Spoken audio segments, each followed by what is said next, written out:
nos tenemos que ir indudablemente a lo que pasó el día viernes en la Fortaleza. Creo que de a poco me voy haciendo más sólida la idea de que en Talleres no terminan de entender en dónde están parados. ¿Cuál es el campeonato que están peleando? ¿Cómo lo tienen que afrontar? ¿Por qué digo esto?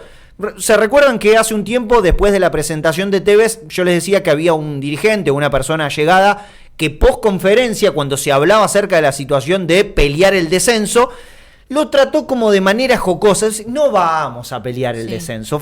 Es el movimiento que hago, fue el mismo que hizo esta persona. El otro día, declaraciones post partido, Matías Catalán habla acerca de meternos en los 8. Y a mí se me prendió rápidamente la lamparita y me llevó a ese dirigente que hizo referencia de no nos vamos a ir al descenso. Cuando vos no entendés el contexto donde estás parado, hay un montón de cosas de futbolista que ya nos vamos a meter, pero creo que ahí está el gran problema que hoy tiene Talleres.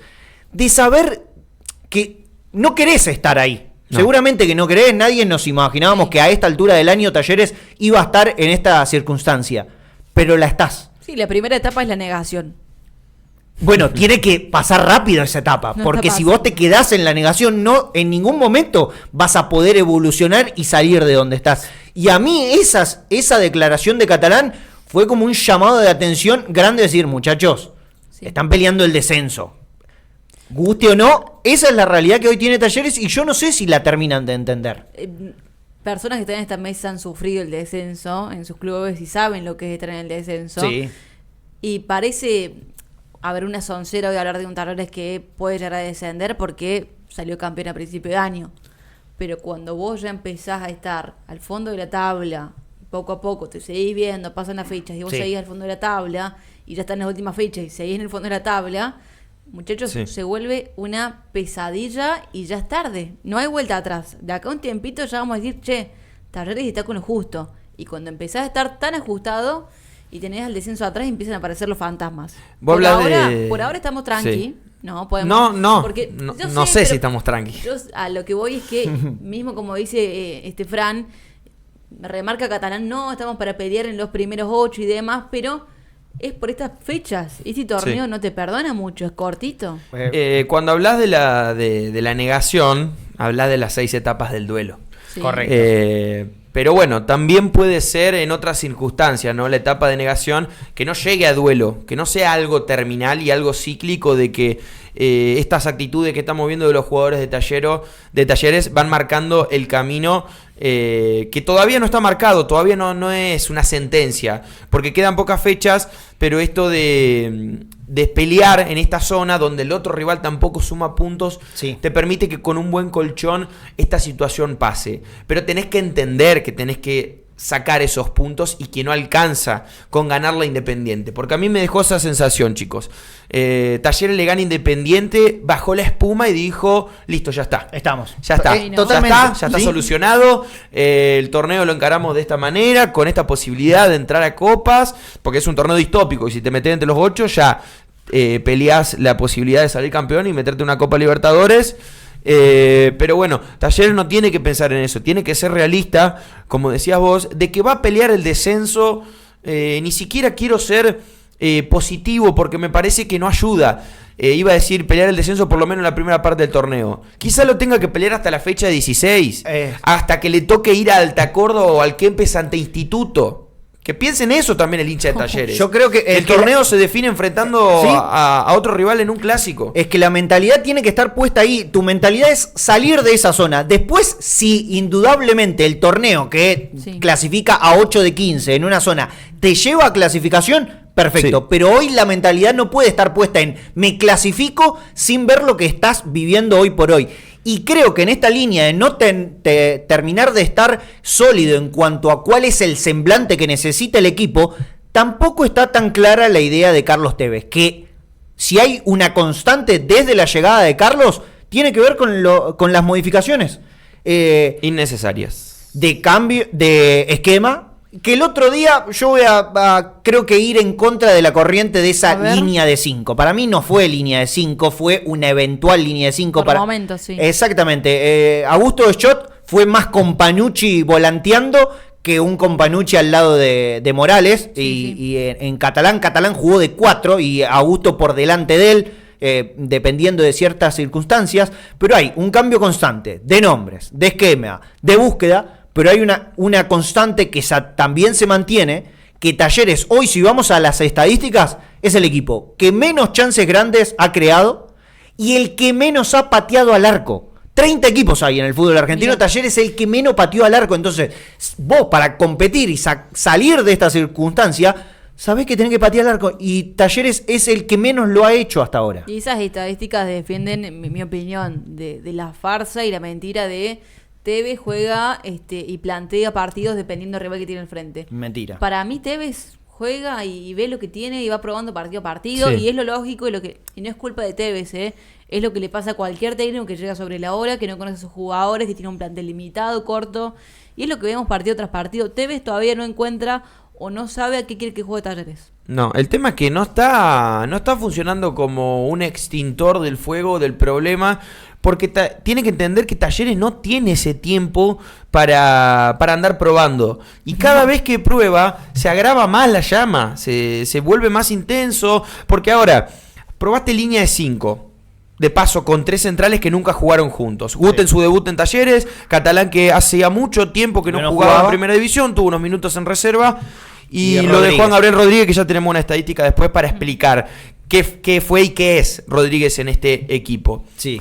Perdiste con Lanús, pateaste poco al arco. Los cambios también fueron malos, ya no vamos a meter en eso. Sí. Y arrancás una semana con la sensación de que tenés que volver a cambiar porque lo que probaste no funcionó. Ahí está la cosa. Y van pasando las fechas y seguramente si querés improvisar o cambiar, no sé si improvisar porque vino toda la semana trabajando con esta línea 5 que el día lunes parecía una locura, parecía impensada, terminó demostrándose por qué. Pero volvés a cambiar, volvés a probar cosas que nunca se han hecho en este plantel. Entiendo un poco la frustración de Tevez, de Guiñazú, de Levisman, de Medina, de que este plantel no ha funcionado con muchos nombres, con muchas formaciones, pero nuevamente estás en el mismo lugar, en el fondo de la tabla y no sabes quién tiene que jugar. Yo hacía y con esto después lo dejo a ustedes. Sí, no. Estaba haciendo la transmisión justo de Lanús Talleres y estaba dibujando en la planillita los jugadores en el campo. La distribución. Una hora antes del partido ya quería prever e ir anotándome los nombres que caían de Maduro. Anoté Guido Herrera, anoté Girotti, anoté a Augusto Jot y anoté a Santiago Fernández. Jaja.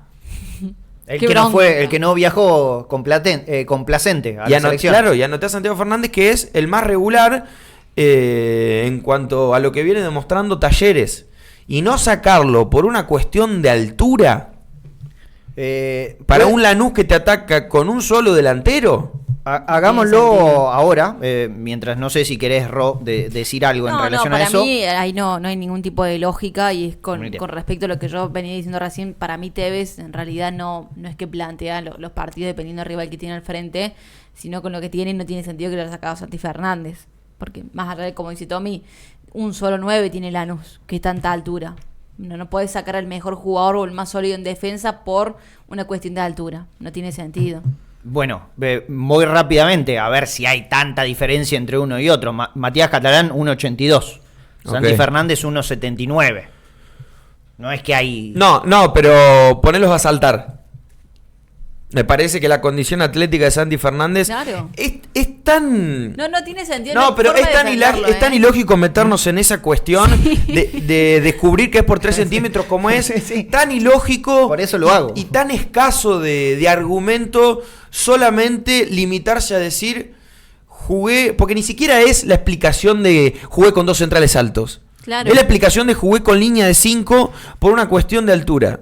A mí me parece, y me parece que también al hincha... Por una cuestión de altura, más allá de eso, sacás al único central que te rindió. El único jugador... El único defensor que te rindió. Bueno, y Augusto yo también lo cuento. Pero hablando de los centrales, el único que realmente sabes que va a ser titular, que te cumple, no tiene sentido. Por eso, sí, fue raro. Después, en cuanto a ciertas distribuciones, para hablar algo desde lo táctico, insisto, con Paz pasajes de línea de 5, pero que no se comportó como tal, porque No. para mí Catalán jugó de 4 y Augusto jugó adelante de él en una situación de 8, a veces retrocedía, pero era más un volante. Me sorprendió un poco la situación de Rick, al que nos lo vendieron como un jugador, cuando uno lo ve incluso de características, acepta que es extremo. Esto Sí. de que le gusta partir de la raya, que la raya lo ordena para poder ser desequilibrante. En el parado táctico que tuvo con Galarza y Portilla, que para mí juegan de lo mismo, son dos jugadores que terminan entregando el mismo escenario y que no entiendo por qué El están... primer tiempo de Portilla Sí. no lo miró a Lozada, ¿eh? No. Jugó de espalda todo el primer tiempo. Todo el tiempo. Y parte del segundo también. Y- A ver, sos el primer pase hacia adelante. No podés hacer eso. Es que en realidad el primer pase para adelante es Galarza. Y no lo fue. Y no lo fue. Debería haberlo sido. Ahí está la situación. Y con un Rick más centralizado, jugando por carriles internos para que Augusto hiciera la banda, Sí. que creo que por momentos lo hizo bien, pero a mí eso me llamó la atención por lo menos. Y después de Pietri, que hacía como una doble función de ser el extremo, pero también Sí, para atacar. Porque Petri te puede dar eso. Exactamente. Rick no. Rick Rick- es extremo nato y no lo corras de esa función porque es lo que lo caracteriza es la rapidez. Jugaban a enrocarse Ricky Shot. Sí. Por su parte, no tanto Navarro y De Pietri.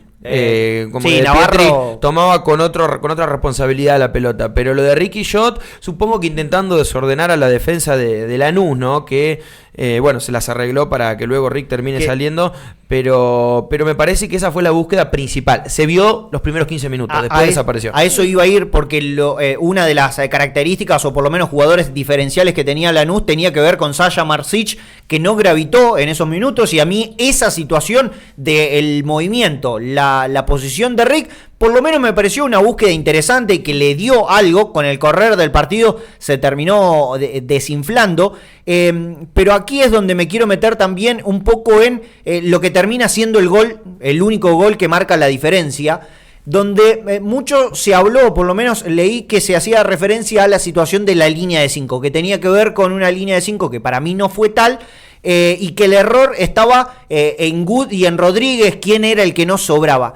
Creo que el principal error que tiene la jugada es que Castillo ya había avisado en todo el primer tiempo con diagonales a las espaldas de los centrales que eso era lo que estaba buscando Lanús. Y sobre todo el error en esto de una defensa adelantada está en que cuando nace la jugada, Navarro se va hacia adentro con una persecución, libera la zona y cuando tiene que ir a presionar, el lanzador está libre. Entonces, el problema no solamente está en los centrales que achicaban de por más, y en esto que decías vos, recién se están conociendo. Nunca jugaron juntos. Nunca jugaron juntos, es lógico que haya un desajuste, pero la cosa está en que Talleres hacía esto de adelantar la línea, pero no presionaba al lanzador y termina entregando el contexto perfecto para que le filtren la pelota a Castillo. Le regaló la pelota, le regaló la jugada. Le regaló la jugada y después está la intervención de Guido Herrera, que así como lo pusimos como el determinante en las últimas 2 fechas, para mí Sí. hay un 80% de la jugada que tiene que ver con Guido. Y es una jugada que ya había ocurrido antes, que termina anulada por offside. Por eso lo decía, Castillo ya había avisado Sí, sí, sí. por dónde venía la cosa. Sí, sí, sí. Aprovecho para mandarle un saludo a Gabriela Gómez, mi tía, la tía Saludo. Gaby, que siempre está presente en todos los Qué streaming bien, que le hago mandamos. Hola, tía a Gaby. de Talleres. No debe estar muy contenta con que estamos hablando mal de Guido Herrera. Ella es Y- fanática. ¿fanática de Guido? Muy fanática. Bueno. Talleres tiene un plantel lleno de jugadores de rachas. Galarza, De Pietri, Portilla. No descarto que Shot sea lo mismo. Guido, con me signo de gusta, exclamación. Pero contra Lanús el mayor responsable fue Tevez, dice Bruno Santamaría, que le mandamos un gran saludo. Que comparta a la gente que está viendo, que deje su me gusta. Yo creo que hemos visto algo simplista de Tevez en cuanto a estas declaraciones, en excusar las derrotas con más facilidad, no en cuanto a lo que quiere demostrar en el campo de juego. Yo me esperaba que dentro de todo el alboroto, las piezas que tenga para trabajar, sepa ubicarlas, hacer funcionar las cosas, no tocar lo que funcione y seguir corrigiendo lo que falte. Funcionaba Shot de 4, funcionaba Santi Fernández de 2, Juan Gabriel Rodríguez, que no hizo la pretemporada, bueno, era tu 6 hasta que llegue otro. Totalmente. Volvió Navarro, que va a ser una disyuntiva constante entre él y Báez, de ver quién juega. Y bueno, también rompió eso. El perfil, y ahí es donde quiero ir y agarrarme de esto que decís, el perfil que había utilizado con un volante más de base de la jugada y Ortegoza que se liberaba, no se terminó repitiendo el otro día. Y Portilla y Galarza, que habían sido el tándem del primer partido donde Talleres fue plano, tiene que ver con esa situación. El otro día tampoco tenía alguien que rompiera. Yo entiendo que Mateo Cáceres es el único que puede cumplir esta situación no de Ortegoza. muy bien. Pero a mí lo que por lo menos me pone en una circunstancia de no sé si esto va a mejorar, es que muchas veces estas virtudes de las que hacía mención Tommy no se terminan reiterando con el correr de los partidos, sino que cambia incluso hasta lo que está bien y lo que no había funcionado el otro día en la Fortaleza con Lanús, como el tándem Galarza-Portilla, lo vuelve a utilizar. Entonces, es una circunstancia donde yo no veo un atisbo de lectura positiva por parte de Carlos Tevez para saber desde dónde construir. Entonces, hablamos acerca de sociedades en Belgrano. Creo que Talleres, o por lo menos Tevez, se ha encargado de sacarse esas sociedades de encima. Sí, Talleres hoy no tiene sociedades, no tiene jugadores. Bueno, y creo que se nota solamente viendo 15 minutitos del partido de Talleres y la forma en la que juega Talleres. Talleres no tiene ningún tipo de ideas y eso también tiene mucho que ver con las sociedades. Pero me da la sensación, y volviendo al tiempo atrás, Tevez ha demostrado, no tanto por lo hecho en otros clubes, por ejemplo en Independiente, que lo tengo más marcado, en este Talleres está constantemente intentando reinventarse o reinventando jugadores. Sí. Por ejemplo, lo vi en la primera fecha y volviendo muy atrás, Matías Gómez jugando de 4. Sí. O esta necesidad de jugar con una línea de 5 cuando no era necesario y reinventando las posiciones de ciertos jugadores. Es algo que no me gusta a mí personalmente de los técnicos, y más cuando tienen tan poco tiempo en un club, cuando conocen tan poco. Creo que cuando llegas en un momento así, y bueno, el inodoro tiene que ir en el baño, la silla tiene que ir en el comedor y demás. Así fijo y no complicarse. Me parece que como en esa primera fecha jugó shot de 3, ahora siento que todavía no está conforme con las piezas que tiene adelante Carlos Tevez, y que esto de experimentar la línea de 5 fue sacrificar todo esto bueno que tenía para intentar potenciar el ataque, con las subidas de shot, con desnaturalizar también la posición de Navarro, sobre todo la de shot más que la de Navarro, querer experimentar en cuanto a darle una frescura o algo distinto al ataque, pero haciendo esto, sacrificando la defensa, teniendo que inventar, y no está Talleres partiendo de eso, ¿no? Eso me parece que es lo más importante. No está el horno para bollos, no está Talleres para intentar reinventar el fútbol, y Tevez me parece que tuvo todas las pruebas para entenderlo. Mira, me hace acordar un poquito a Juan Cruz Real.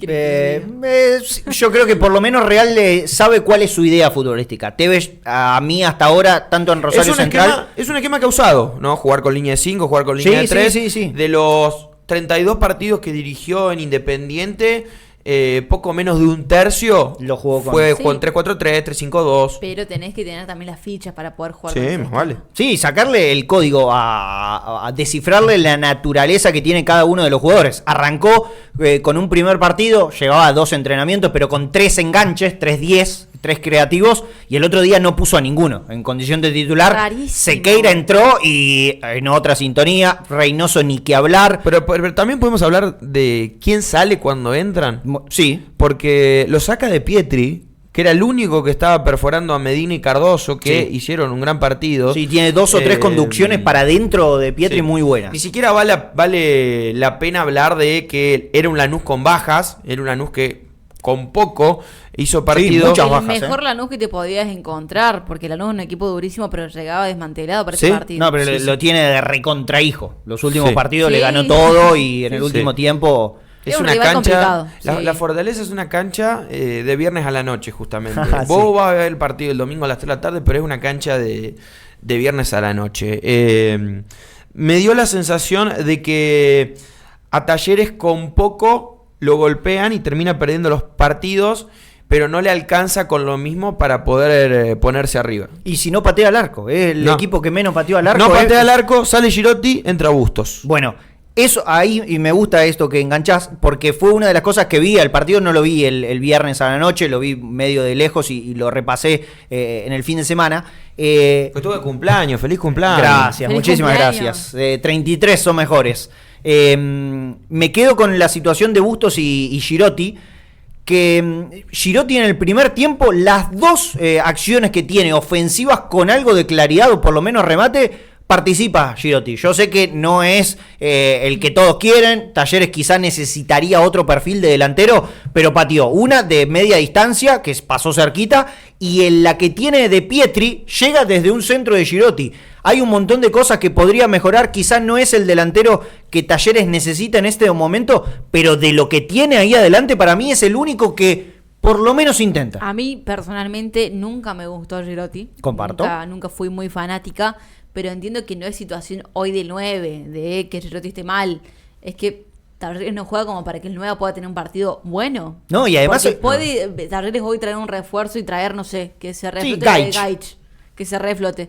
Y va a ser la misma imagen de siempre, porque no depende del partido de Girotti. Es que por momentos, el otro día vos lo hiciste al partido, a mí me quedaba la imagen de la cantidad de jugadores que había por detrás de la línea de la pelota y no por delante de Talleres. Sí. No, era Girotti el punta sin compañía, parecía el llanero solitario por momentos, Sí. porque le tiraban un pelotazo en búsqueda de una segunda pelota, porque eran todas camisetas grandes las que los rodeaban, y no aparecía ese segundo hombre con quien rebotar, no aparecía Totalmente. ese segunda punta que quizá con un 4-2-3-1 lo puedas conseguir, pero más allá de las formaciones, hablábamos de que no tenía esa autosuficiencia Girotti. No. Y que no le termina favoreciendo el juego que tiene Talleres. Pero es tu único 9. Es lo que hay. Busca la forma de que, por lo menos si no hace el gol él, Talleres llegue de otra manera. De esta manera, apostando a un Girotti con mucho protagonismo, claramente no le está funcionando. Y la otra vez hizo un relevamiento en Transfer Market. Sí. Delanteros, expandí la búsqueda porque estaba siendo muy mezquina, que estén jugando en el exterior, argentinos, esa es la condición de los que busca Talleres. Sí. Por encima del monto y por encima de la jerarquía que pueden tener Girotti y Bustos, o que alguna vez tuvieron, me llamaron la atención 3 nombres que puedan ser dentro de todo accesibles ¿Cuáles? y siguen siendo muy lejanos. Que trabajó Badaloni, de scouting, que estaba en el Necaxa, que le hizo gol al Inter Miami, que claramente está muy lejos. Ibáñez, que es el es el 9 de Tigres en México. Ibáñez. Nicolás Ibáñez, que es argentino, pero también viene siendo goleador, está en México, Sí. cobra en otro billete, Sí. y como digo, viene siendo el goleador del equipo. Y también estaba la situación de Luis Vázquez, que empezó a andar en el Anderlecht y empezó a hacer el ex sus Boca. goles. Esos 3 delanteros son los que por ahí pueden estar encima de las pretensiones de Talleres. Muy alejados lo sentí. Y después siento que todos los nombres que yo vi, fácil te da un no rotundo. De decir, este no. Pero bueno, son las pretensiones que tiene que entender Talleres, que es algo de lo poco que se puede conseguir estando en 11 de agosto y ya incluso con el mercado de pases cerrado en Argentina y a punto de cerrar el mercado de pases en Europa. No, sí. Es muy complicado. A mí me parece que va a ser Girotti hasta el final del año. Sí. Yo creo que también, y en líneas generales, el otro día se lo escuchaba a Juan Pablo Barsky haciendo un relevamiento un poco de por qué el fútbol argentino se juega como se juega, hacía referencia a que no hay calidad ofensiva. Y me parece que eso también lo refleja en este caso en Talleres.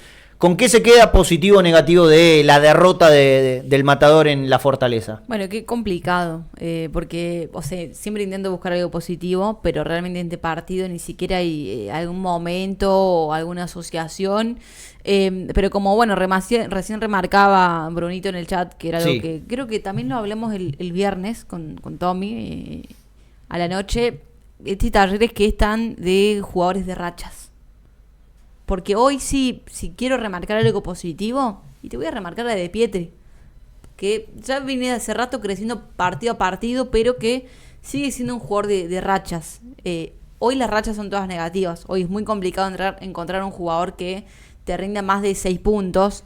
Así que me voy a quedar con ese análisis, intentando rescatar lo positivo de Pietri, pero pensando también que hoy Talleres es un equipo de rachas.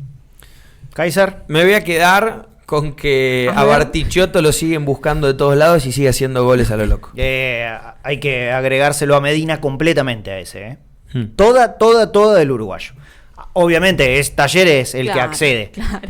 pero toda de Medina. Esa hay que ponerle ese muerto al cajón de Medina. Yo me voy a quedar con Qué lapidaria las esa expresión. sociedades. Esas que no existen en Talleres y que Carlos Tevez con algunas decisiones termina quebrándola. Creo que para encontrar un camino, un atisbo de luz al final del túnel, tiene que haber sociedades porque el fútbol es eso. Talleres hoy por lo menos no intenta construirlas en estas primeras 4 fechas. Y otra cosita, Diga. que Belgrano le dio una mano. Sí. Le dio una mano ganando a Banfield y Barracas le dio una mano ganando a Aldo se va a tener que... Hasta ahora está con Aldo Civi 17 puntos en el fondo de la tabla, sacando a San Martín de San Juan. Va a tener que mirar de nuevo lo que pase el viernes en el partido de Belgrano. Correcto, juega en el Mineirante Aldo Civi. Belgrano lo puede llegar a ayudar. Ya un me poquito, están avisando pensando. que lo van a escuchar por mi voz al partido de Belgrano. Ah, bien, Mira. buen detalle, estaremos atentos.